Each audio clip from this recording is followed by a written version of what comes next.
Assalamualaikum warahmatullahi wabarakatuh. Sobat Dongeng Malam. Ini adalah cerita kelima di channel Dongeng Malam. Dan pada cerita kali ini saya akan membawakan kisah atau pengalaman dari almarhum om saya, yaitu ketika dia ngenger di suatu desa, ngenger atau ikut orang di suatu desa zaman dulu bersama temannya, dan temannya ini ternyata hilang selama 3 tahun karena dia dicintai oleh makhluk sejenis jin dan dibawa pergi ke suatu tempat atau ke tempat tinggalnya itu sendiri. Ya, sebelum kita mulai cerita ke ceritanya, saya ucapkan terima kasih untuk sobat semua yang sudah mampir dan melihat serta mengikuti cerita di Dongeng Malam. Semoga selalu diberikan kesehatan dan limpahan rezeki. Ya, masih cerita favorit saya, yaitu masih cerita klasik. Cerita ini terjadi sekitar tahun 70-an, di mana saat itu almarhum om saya, sebut saja Mas To ya. Mas To ini masih muda, usianya masih sekitar 15-an tahun. Dan di zaman dahulu kebetulan Mas To ini datang dari keluarga yang kurang mampu, sehingga tradisi di Mas To ini apabila keluarga kurang mampu, maka anaknya diperbolehkan ikut orang lain yang lebih mampu untuk membantu tugas-tugas mengerjakan pekerjaan bertani dan mengurus ternak. Dan nanti imbalannya akan didapat saat nanti panen atau pas menjual ternak, akan mendapat bagian untuk diberikan kepada keluarganya. Dan itu disebutnya ngenger. Dan ngenger ini Mas To bisa pulang 2 bulan sekali atau 3 bulan sekali, tergantung masa panen dan hasil panen yang dia dapatkan untuk diberikan kepada orang tuanya untuk makan nanti, untuk dimakan bersama untuk keluarga di rumah. Ya, Mas To ini kebetulan ngenger di satu tempat di sebuah desa yang banyak gunungnya, dekat dengan sisi selatan Jawa, masih masuk daerah Yogyakarta. Nah, tempatnya lantai 2-nya Yogyakarta ya. Mungkin sudah ada yang paham. Dan pokoknya di sana banyak antara ladang, gunung-gunung kecil dan hutan itu menjadi satu. Banyak ditemukan di situ, di sela rumah-rumah warga. Pokoknya dekat dengan ladang dan hutan. Nah, kebetulan Mas To ini ngenger di tempat perangkat desa waktu itu dengan ekonomi yang lumayan, sehingga dia bisa menerima anaknya ngenger itu 2 orang. Jadi Mas To ini bekerja di tempatnya itu bersama satu orang temannya dari desa lain yang cukup jauh. Awalnya mereka tak saling kenal, sebut saja namanya Mas siapa ya, waktu itu diceritakan cuman agak lupa. Ya, sebut saja namanya Mas Mar gitu. Mas Mar. Jadi Mas Mar dan Mas To ini mereka istilahnya satu tim, dan setiap hari bekerja berbagi tugas. Misalnya Mas To ini mencangkul, nah, tinggal dibagi untuk petak pertama, petak kedua gitu. Terus untuk mencari makan ternak dan merawat itu juga bergantian, dan mereka adalah satu tim yang kompak. Dan satu lagi, usia mereka saat itu tidak terpaut jauh, hanya sekitar 2 tahun. Jadi Mas To itu lebih tua 2 tahun dibanding Mas Mar itu lebih tua 2 tahun dibanding Mas To. Jadi usianya sekitar 17 tahun saat itu. Hingga akhirnya pada suatu siang pas itu adalah musim penghujan, atau di Jawa itu musim rendeng. Nah, Mas To sama Mas Mar ini kebetulan mendapat tugas terpisah di ladang dengan posisi terpisah. Pagi mereka berangkat, Mas To ini mendapat tugas ladang yang terpisah oleh jalan. Mas To berbelok ke arah kanan menuju ladang yang satu, dan Mas Mar ini yang lurus. Nanti ladangnya di sana, cuman posisi ladang itu berjauhan, terhalang oleh gunung kecil gitulah. Nah, di setiap ladang itu ada gubuk tempat untuk beristirahat. Nah, hingga akhirnya siang itu mendung gelap dan terjadilah hujan deras ya, karena itu musim hujan. Mendung gelap, hitam, hujan deras, dan karena tugasnya belum selesai, Mas To ini dia berteduh di gubuk itu sambil menunggu hujan reda, dan entah mengerjakan apa, yang penting ada hasilnya gitu. Sedangkan dari Mas Mar sendiri ini belum ada apa cerita seperti apa pas hujan seperti itu.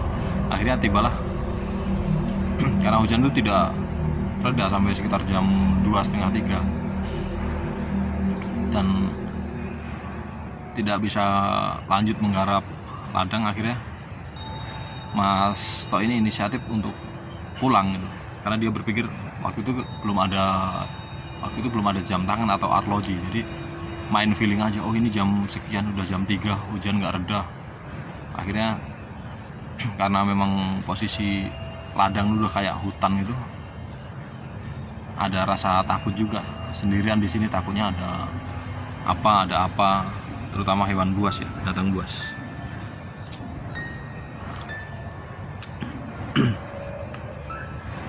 Akhirnya Mas To nekat pulang dengan menyiapkan beberapa alasan. Pastikan nanti ada pertanyaan dan ada teguran dari tempat dia bekerja. Dan setelah sampai rumah, kondisinya basah kuyup karena dia hanya menggunakan pelepah pisang sebagai pelindung dari air hujan. Jadi tetap aja badannya basah kuyup.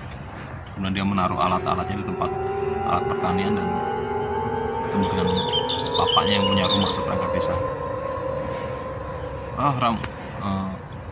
Dan bapaknya itu menyambut dengan biasa, yang tidak ada marah, tidak apa-apa.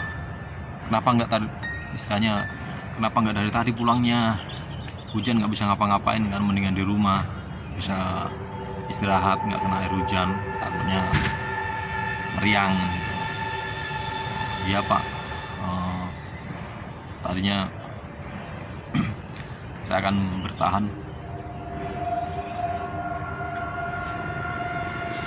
Jeda dulu. Oke, sorry, kita lanjut lagi ya. Karena ini kan tempat umum, masih di studio tempat umum, jadi tadi ada temen lagi sholat. Tadi sampai mana ya? Oh ya, tadi sampai Mas To pulang ke rumah majikannya itu ya. Kemudian majikannya menanyakan, loh kok si Mar belum balik, kemana nih, apa masih nunggu di sana? Ya mungkin nunggu Pak, dia kan lokasinya lebih jauh dari ladangnya Mas To tadi, mungkin menunggu hujan reda atau masih bertahan di sana. Akhirnya sore itu Mas To dan majikan dan keluarga itu mereka dibikinin teh santai di depan rumah sambil menunggu kedatangan Mas Mar tadi. Tapi ditunggu-tunggu sampai jam 5.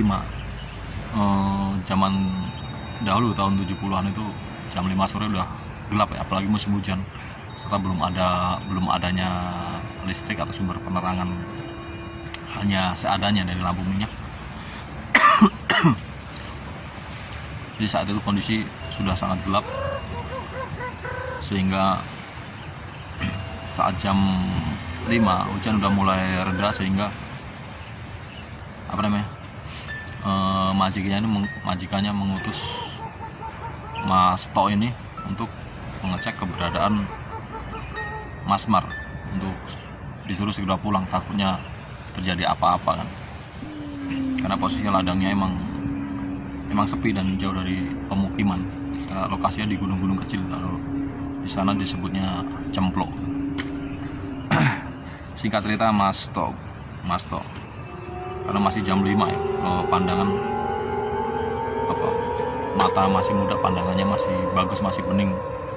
Jadi jam 5 dia berangkat ke ladang dan sampailah di sana, kemudian langsung menuju gubuk tempat berteduh. Dan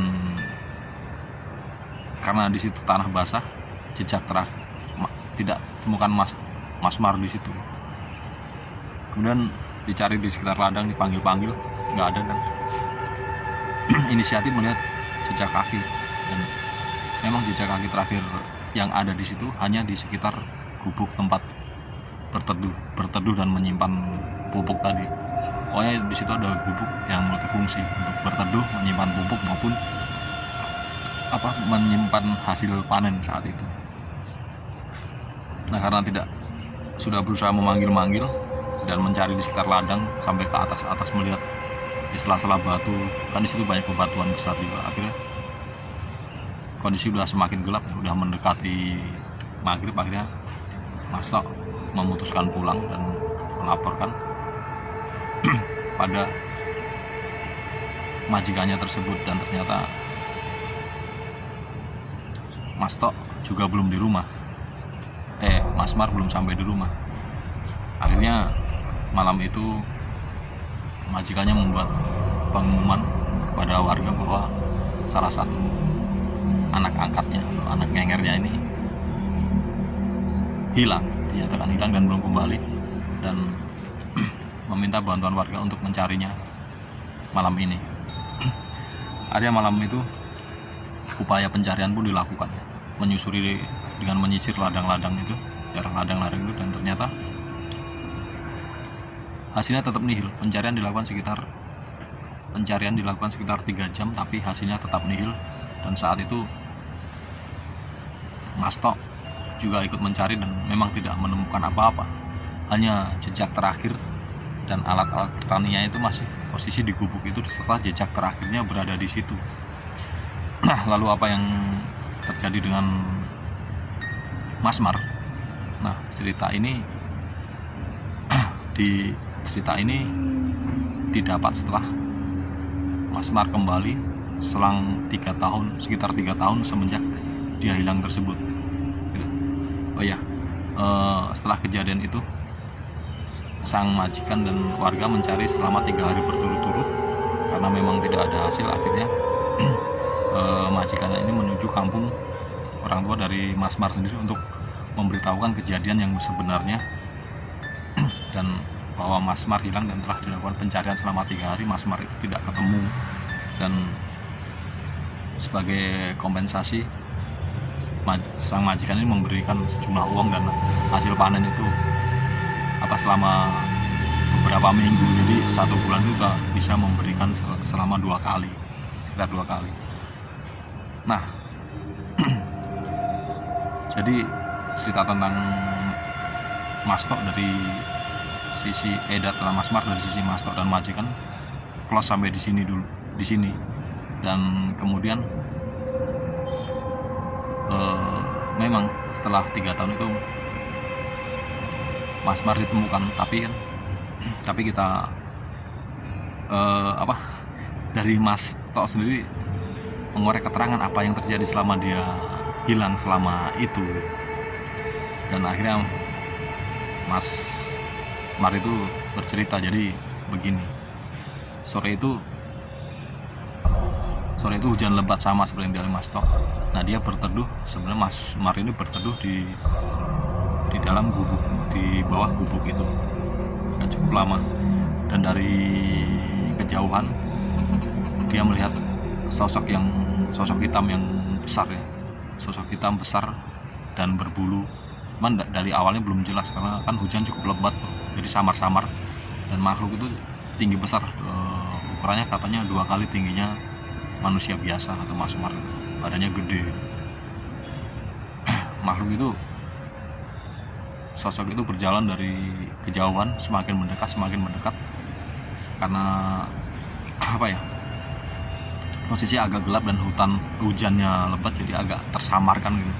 Nah, Mas Mar ini sempat mengamati dan dia sambil berpikir, bersiap-siap mengambil tindakan apa ini makhluk apa, karena dia terus terang juga dia merasa ketakutan karena sehingga jaraknya sekitar tinggal 50 meter dan makhluk itu sangat jelas katanya bahwa dia berbulu besar dan matanya merah. Nah, Mas Mar ini dia menganggapnya bahwa ini adalah sosok genderuwo, yaitu hantu di mitologi Jawa yang sudah nggak asing lagi.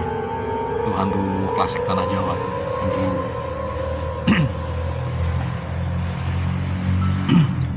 Karena makhluk itu menuju ke arahnya, Mas Mar inisiatif untuk keluar gubuk dan akan berlari. Tapi setelah Mas Mar ini kan dia punya tanggung jawab barang-barang alat-alat pertanian, dia ambil dulu alat pertaniannya, nggak taunya makhluk itu berlari ke arahnya dengan cepat. Dan karena tidak mungkin untuk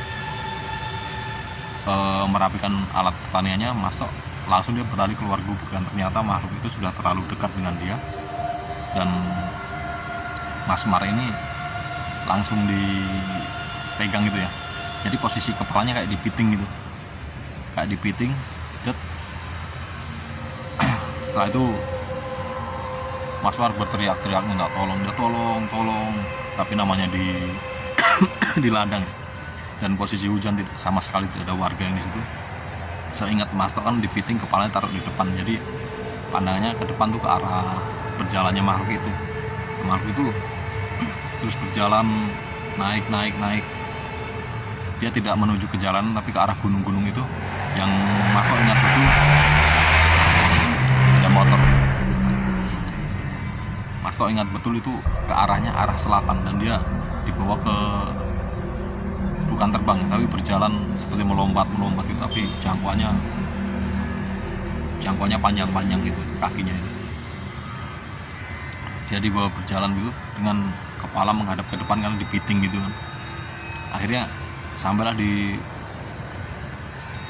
tepatnya di gunung yang tinggi itu, banyak jajaran gunungnya hampir rata, cuman posisinya tinggi, dataran tinggi atau gunung tinggi.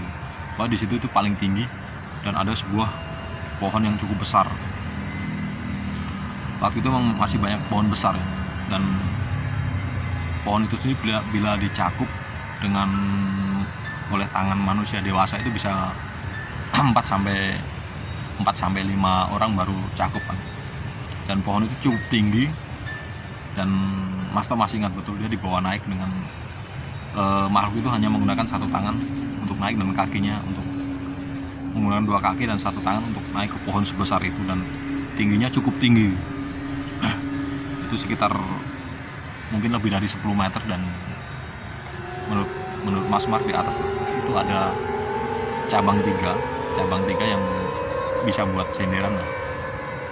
Mas Mar ditaruh di situ kan. Kondisi itu hujan. Mas Mar ditaruh di situ dan dengan masih shock. Mas Mar masih shock.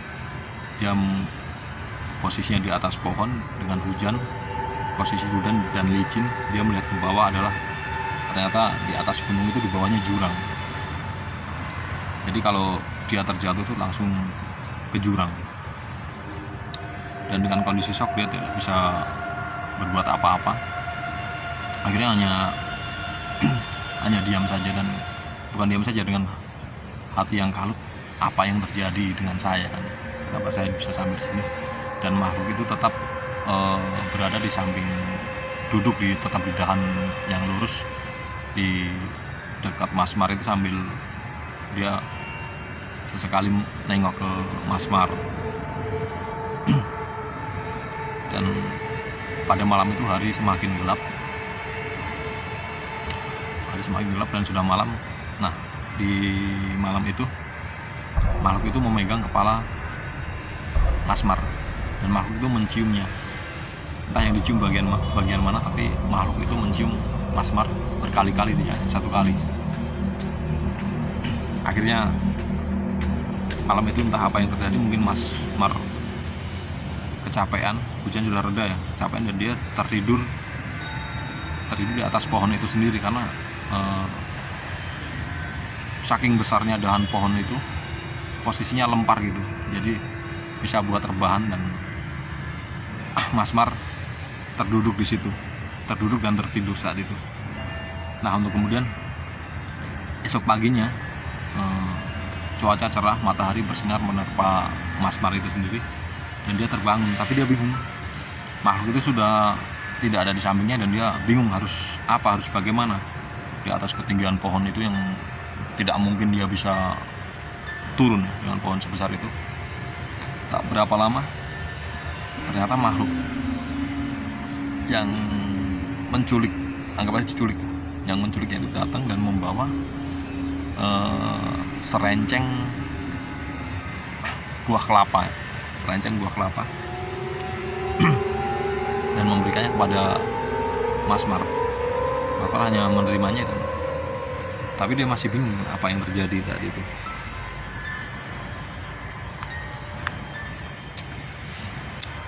Dan di pagi itu karena dari semalam memang dia belum makan dan merasa lapar, akhirnya dia berpikir bahwa dia memberikan makanan untuk saya berupa kelapa, tapi bagaimana cara untuk membuka ini, bagaimana cara membuka kelapa tersebut. Akhirnya Mas Mar ingat, dia berasa setiap ladang dia selalu menyimpan arit di belakang pinggangnya. Untuk di Jawa biasa orang zaman dulu seperti itu, di belakang pinggangnya digesper celana itu. Nah, pas dia bersender itu terasa ada yang mengganjal. Wah, dia ingat ada arit itu. Dia bersyukur banget waktu itu, Pak. Akhirnya dia bisa membuka kelapa itu, buat kelapa dipecah, dibuka, diminum dan dimakan kelapanya. Dan itu sehari bisa makan atau 2 atau 3 kali. Dan selain kelapa, si Mas Mar juga diberi buah-buahan khas di situ seperti pisang dan kadang juga ubi atau singkong, tapi semuanya dalam posisi mentah. Nah, Mas Mar di atas itu mengkonsumsi makanan seperti itu, dan itu menurut Mas Mar itu berjalan tidak tiap harinya seperti itu, dan yang menu pokok tiap hari adalah kelapa. Nah, dia berpikir bahwa arit ini adalah senjata satu-satunya di sini yang mungkin jadi harapannya dia yang bisa membantunya untuk turun dan berlari dari makhluk ini. Dan hampir tiap hari makhluk itu setelah memberi makan dia selalu menciumi Mas Mar ini. Mas Mar itu hanya pasrah, dia bisa berbuat apa-apa ya, dengan bau yang agak aneh. Dia dicium, dipeluk, dicium, hanya bisa diam saja, nggak mungkin melawan dan nggak mungkin kabur, dia pasrah saja. Semakin lama Mas Mar ini merasa bahwa makhluk ini mungkin adalah jenis jin wanita yang suka atau suka dengan Mas Mar ini sendiri. Tapi hari ke hari berjalan seperti itu, Mas Mar juga buang air dari atas pohon itu sendiri. Semua dilakukan di atas karena sepertinya memang dia sengaja diculik dan ditempatkan di tempat yang tinggi, sehingga dia tidak mungkin bisa untuk turun maupun kabur, karena mungkin makhluk ini menculik karena dia suka dengan Mas Mar. Kesimpulannya seperti itu, hingga akhirnya dia berpikir dengan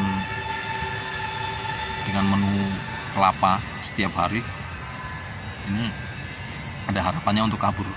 Mas Mar ini inisiatif, setiap membuka sabut kelapa itu sabutnya dikumpulkan dan dianyam menjadi seperti anyaman tali dari bambu. Kalau di kampung saya nyebutnya dadung itu buat tali buat mengikat sapi atau kambing dari bahan, cuman kalau dadung dari bahan bambu. Nah, Mas Mar meniru itu dari bahan sabut kelapa tadi. Itu dia tiap hari dia bikin dari sabut kelapa itu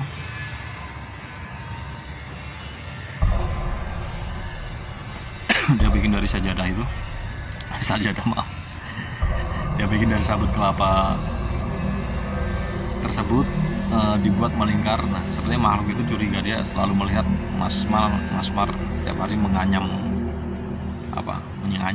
sabut kelapa itu menjadi panjang.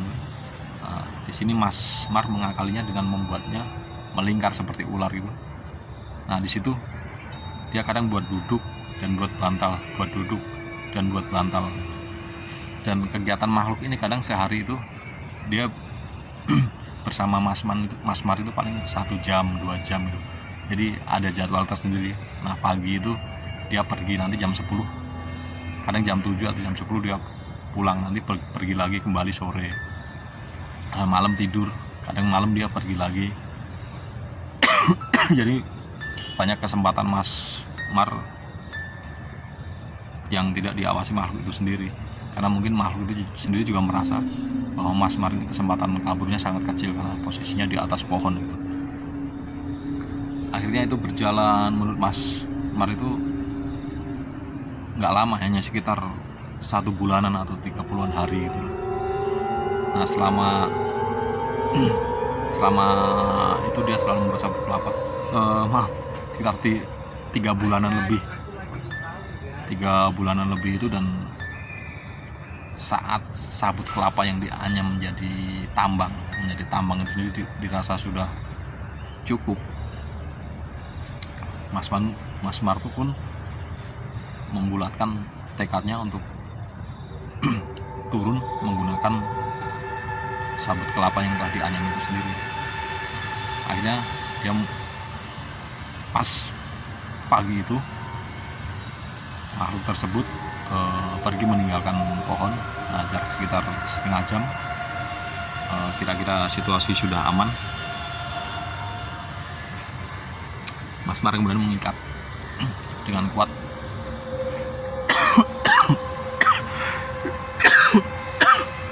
tambang dari sabut kelapa tersebut. Setelah yakin dengan kuat, dia tak meninggalkan aritnya karena ini adalah senjata satu-satunya. Dia kembali disengkelit atau taruh di belakang badannya, belakang celananya, di pinggang. Setelah yakin benar-benar kuat untuk turun, akhirnya Mas Mar mengandalkan tali sabut kelapa itu untuk turun. Posisinya masih nempel dengan pohon itu sendiri. Pelan-pelan dia ke bawah dengan hati dan berdebar-debar, antara rasa takut dan adrenalin di ketinggian itu terpacu atau menjadi satu lah, memberikan ketegangan tersendiri. Akhirnya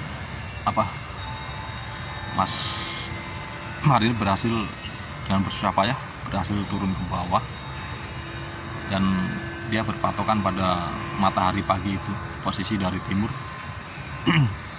Dan dia melihat ke arah selatan itu. Oh ya, tadi lupa diceritakan, di atas gunung itu jika melihat ke selatan langsung ke pantai selatan. Secara view kelihatan, cuman mungkin jaraknya masih puluhan kilo gitu. Akhirnya Mas Mar turun, dia berkiblat pada matahari. Dia harus berlari ke selatan karena menurut dia harus pergi ke laut. Itu yang pasti, kalau dia ke laut pasti ketemu dengan pemukiman.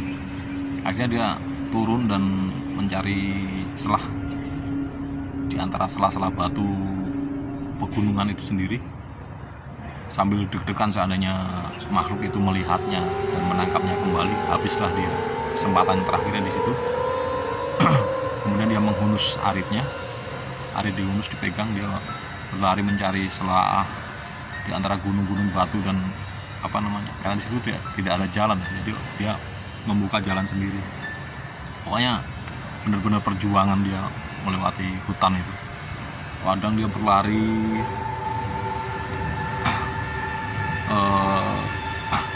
kalau saya bayangin berlarinya seperti di film Apokalipto ya, si jaguar itu pas dikejar suku yang menculiknya. Mas Mar itu terus berlari, dan kurang beruntungnya di situ dia tidak bertemu dengan warga atau perkampungan. Tapi dengan tekad dia, saya jangan sampai tertangkap, jangan sampai kembali ke sana. Udah mau pingsan mau apa, saya akan tetap berlari. Hingga akhirnya mungkin dia berjalan berlari itu sekitar 2 atau 3 jam non-stop. Kalau orang normal sekarang mungkin sudah pingsan karena dalam kondisi terdesak. Mungkin tenaganya Mas Mar ini juga dilindungi oleh Tuhannya, waktu dilindungi oleh Tuhan, maka Mas Mar ini kuat. Akhirnya sampailah dia menyeberang jalan dan ke bibir pantai selatan. Nah di situ dia melihat banyak warga 1-2.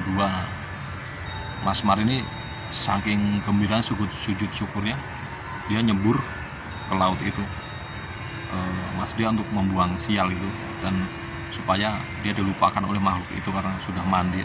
Karena selama diculik dia tidak pernah mandi kecuali air hujan. Akhirnya nyebur ke situ, mandi, nah kemudian setelah selesai ngobrol-ngobrol, nanya sama warga saya di mana. Ternyata posisinya itu sekitar 50 kilo lah dari rumahnya. Kalau perjalanan sekitar 4-5 jam dengan jalan kaki. Akhirnya karena kondisi dia berlari itu sudah siang, dan menurut dia jika dia berjalan ke arah rumahnya, karena dia sudah tahu nih posisinya di mana, terus arah rumahnya di mana. Akhirnya setelah mandi dan diberi cemilan atau makan warga sekitar, cuman Mas Mar ini nggak cerita apa yang terjadi, cuman cerita mau ke sana kehabisan ongkos gini-gini. Akhirnya ada yang memberi makan. Berbekal dari itu, siang itu Mas Mar pulang menuju ke rumahnya. Singkat cerita, sampailah dia di kampungnya, dan itu sudah agak sore, dia tidak bertemu warga. Kemudian sampailah di depan rumahnya yang orang tuanya kebetulan berada sedang nyantai di sore hari kan, di teras itu. Kaget melihatnya. Mar, kowe cek urip Mar, panggilan. Mar, kamu masih hidup Mar gitu. Akhirnya sore itu pecahlah tangisan keluarga. Mas Mar ini dipeluk, dicium gitu dengan penuh haru, dan hingga tetangga-tetangga pun ikut kepo istilah sekarang, ikut mengabarkan Mas Mar. Dan singkat cerita, setelah kembali Mas Mar mandi, bersih-bersih, dikasih baju dan macam-macam, malamnya akhirnya barulah Mas Mar ini bercerita tentang apa yang terjadi. Dia ceritakan apa yang dia alami tadi, dan kemudian orang tuanya menceritakan bahwa kalau di Jawa ada orang yang hilang atau menghilang tanpa kabar dan nggak kembali, itu dianggap sudah meninggal, dan biasanya akan diselamati 40 hari. Kalau di Jawa diselamati ya 40 hari, 100 hari, 1000 hari, sama 3000 hari. Biasanya seperti itu. Udah ternyata sih Mas Mar udah sampai selamatan tekan entek ya, tekan penghabisan peringatan itu. Jadi sekitar mungkin 3000 hari ya. Mas Mar cukup terkejut ya. Nah dia merasa diculik makhluk itu dia rasa hanya hitungan bulan, nggak sampai tahunan. Tapi di dunia nyata ternyata dia sudah dianggap meninggal, sudah tekan entek ya, atau tekan nyampe udah peringatan 3000 hari atau terakhirnya itu sendiri. Terus akhirnya malam itu banyak warga yang penasaran, tetangganya ngobrol-ngobrol di situ sampai malam, dan Mas Mar istirahat. Kemudian jarak beberapa hari ternyata beritanya menyebar sampai ke majikannya ini, dan majikannya ini esoknya entah berapa harinya mengajak Mas Tok ini ke rumah Mas Mar, dan pastinya ingin tahu apa yang terjadi dan apa yang dialami. Akhirnya setelah kangen-kangenan, mengucap rasa syukur tentang itu,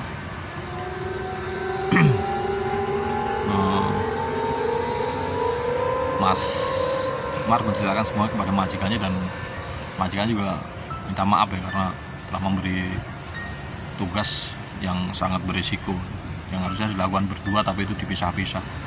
Sudah akhirnya untuk selanjutnya Mas Mar kembali bekerja dengan Mas Tok sampai jadi mereka satu tim sekarang, nggak pernah dipisah, dan tetap itu berhati-hati. Nah dari kesimpulan ini menurut Mas Tok bahwa temannya ini, Mas Mar ini, diculik oleh makhluk sejenis genderuwo yang memang suka atau mencintai Mas Mar itu sendiri. Makanya dia ditaruh di atas pohon, diberi makanan di atas pohon yang tinggi, yang besar, diberi makanan itu supaya dia tidak kabur, dan kadang diciumin di itu. Ya, akhirnya Mas Mar dan Mas Tok ini bekerja satu tim sekitar sampai 3 tahunan, karena kebetulan Mas Tok sudah mulai mengenal orang merantau ke Jakarta untuk kehidupan yang lebih baik. Tahun 70-an Mas Tok ini ikut merantau ke Jakarta juga, berpisah dengan Mas Mar, dan sampai Mas Tok meninggal itu belum pernah ketemu dan tidak tahu kabar dan rasa. Ya, itu tadi adalah pengalaman dari almarhum Mas Tok, dimana ini adalah salah satu cerita favorit saya karena menceritakan era 70-an, dimana masih era klasik ya. Ya, saya ucapkan terima kasih buat rekan-rekan yang semua, buat sobat semua yang sempat menonton video ini. Saya doakan semoga semua diberi kesehatan dan dilimpahkan rezeki setelah mendapatkan kebaikan-kebaikan dalam hidupnya. Dan buat sobat semua yang punya pengalaman horor, cerita mistis yang ingin ceritakan kembali dalam channel ini, bisa kirim dalam format video maupun audio via email pada jackminator@gmail.com, atau nanti akan saya sertakan alamat emailnya di akhir video ini ya. Ya, terima kasih. Wassalamualaikum warahmatullahi wabarakatuh. Sampai bertemu dalam cerita dongeng malam berikutnya. Salam.